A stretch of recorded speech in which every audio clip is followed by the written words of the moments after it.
O que ficou claro com tudo isto, olhando o discurso do presidente, olhando a discussão naquela tenda da conferência, é que a Frelimo precisa de mudar, a Frelimo precisa de crescer. E o mais curioso é que alguns militantes que falaram, Grupo Maria da Luz de Boza, Graça Michel, Dalisa Matos Júnior e outros jovens até que falaram, também dizem isso, que é preciso mudar, que é preciso combater a corrupção nos mais veementes termos e que é preciso o partido distanciar-se o máximo dos corruptos e não dar nenhum apoio aos corruptos e exigir-se muito na legalidade. Quer dizer que tudo o que falam as pessoas ali dentro é igual àquilo que nós falamos cá fora. Agora, o meu problema é qual tem que dar o primeiro passo para, de facto, as coisas acontecerem como alguns militantes demonstraram ter vontade de ver isso acontecer.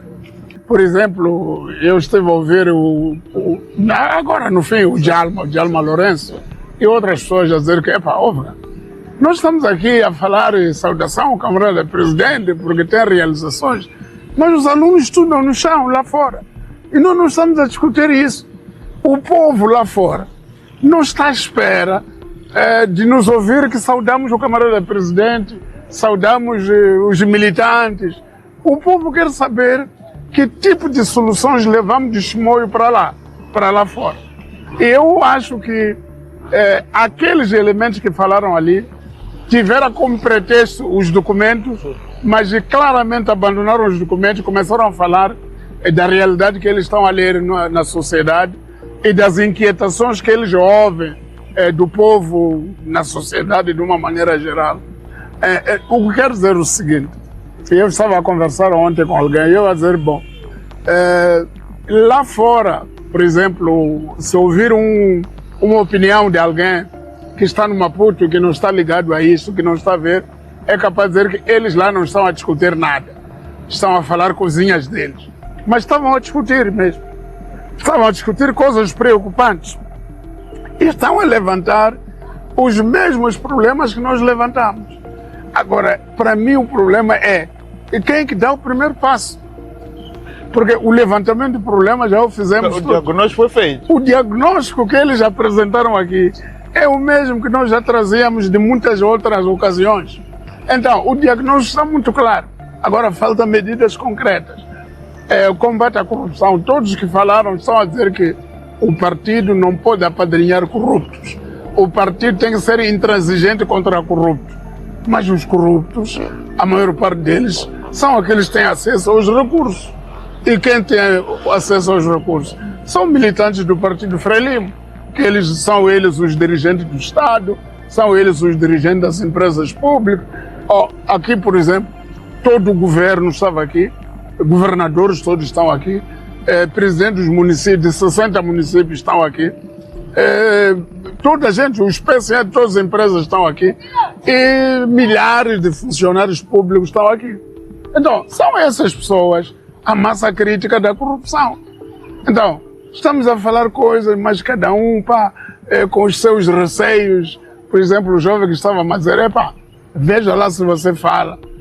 Eu não posso, eu fui transferido há bocado de uma província para Maputo. Se eu começar a falar, sou capaz de ser devolvido para a minha província de origem.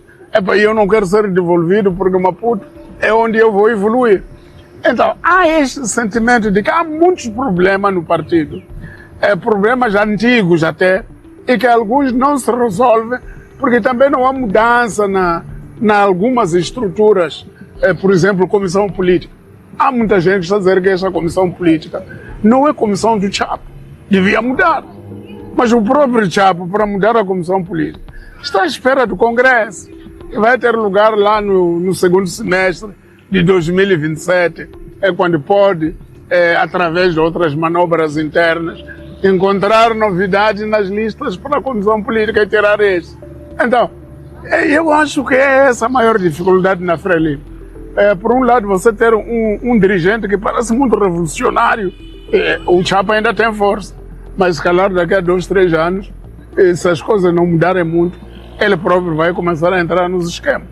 Então, eu penso que é preciso alguma coisa. Eu acho que esses comitês centrais que reúnem pode fazer algumas decisões extraordinárias e ajustar a governação, a visão do presidente, fazer o presidente acompanhar a sua visão por elementos físicos concretos que são capazes de acompanhar o que ele pensa. Uma das questões que eu ia pedir a minha realização para se calhar mais 10 minutos para vermos esse primeiro bloco. Sim. Salomão, olhando para a questão dos debates, notamos aí duas questões centrais. A questão é a discussão econômica, a outra é a questão do combate, digamos assim, aos principais males que encravam, digamos assim, o desenvolvimento do país. Nessa questão da economia, Teodoro Ati trouxe um conceito chamado ética da prosperidade, que foi também desenvolvida pelo Castigo Lange e também por Graça Machado, no sentido de que não pode ser o problema a riqueza. Exato. O grande problema é que essa riqueza na ilegalidade. Na ilegalidade. Como é que Não, eu acho que eles têm razão. Sim. Eu acho que é esse o caminho. A ética da prosperidade. Sim. Prosperar com ética. Sim. Não prosperar porque você pisou alguém, não porque você fez assalto ao Estado, ou porque você fez falcatruas que foram perdoadas na altura e você hoje diz que é o gajo mais rico, sim, não sei quanto.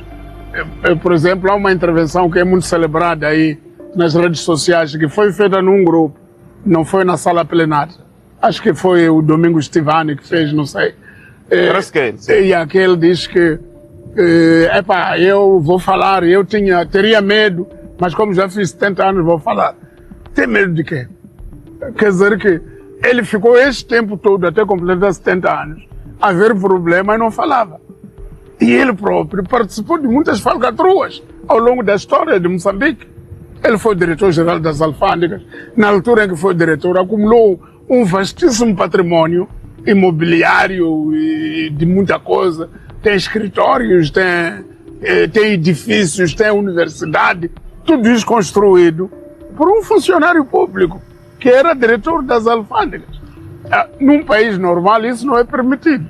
Um funcionário que está a gerir a entrada de dinheiro para o Estado e ele ter um patrimônio superior a vários setores do Estado e hoje dizer que já fez 50 anos, 70 anos já posso falar à vontade. Eu acho que não é bem assim. É preciso ver de onde é que viemos, para onde é que vamos e como é que vamos. E não darmos a entender. Por exemplo, ele até recomendava coisas que não são fazíveis agora. Estava a dizer que, por exemplo, falou da renúncia. Estamos a dizer que alguém era governador e renunciou. Porra, temos que dizer que ele não renunciou. Nós exoneramos por causa disso. Mas a lei não diz isso. A lei diz que renuncia. Agora, renuncia por quê? Pode ter pressões lá em casa, pode ter pressões no partido, pode ter pressões na rua que a gente não sabe. Então a pessoa renuncia. Então, nós não somos capazes hoje de gerir Moçambique como se geriu em 1983, como ele recomenda.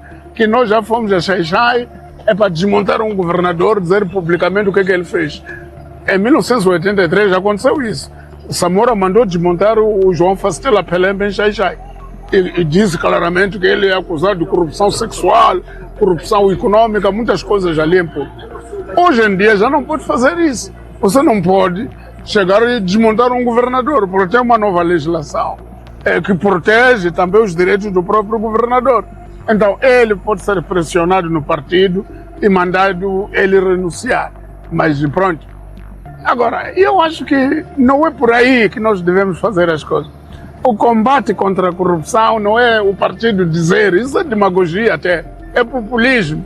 Chegar, esse aqui roubou isso, roubou aquilo, enquanto você também roubou. Então não faz sentido. Eu penso que é preciso encontrar formas de os órgãos da administração da justiça combaterem com exemplaridade a questão da corrupção.